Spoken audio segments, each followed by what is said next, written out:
मुंबईमध्ये आज काँग्रेस कार्यालयाबाहेर जोरदार राडा झालेला आहे। भाजपच्या कार्यकर्त्यांनी थेट काँग्रेसच्या कार्यालयात तोडफोड केलेली आहे। काँग्रेसकडून बाबासाहेब आंबेडकरांचा अपमान करण्यात आल्याचा आरोप भाजपाने केला आहे।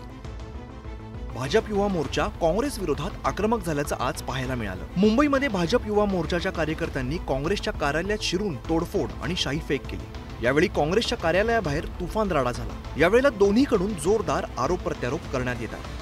बीजेपी के लोग, यहाँ के लोकल के लोग बीजेपी कांग्रेस कार्यालय पे आकर दादागिरी करेंगे तो हम कांग्रेस के निष्ठावान कार्यकर्ता है और कांग्रेस पार्टी के बचाव के लिए, हमारे कार्यालय के बचाव के लिए हम आएंगे नहीं क्या वहाँ पे। आम्ही ऑफिस मध्येच होतो आणि भ्याड हल्ला केलेला आहे भाजपच्या लोकांनी।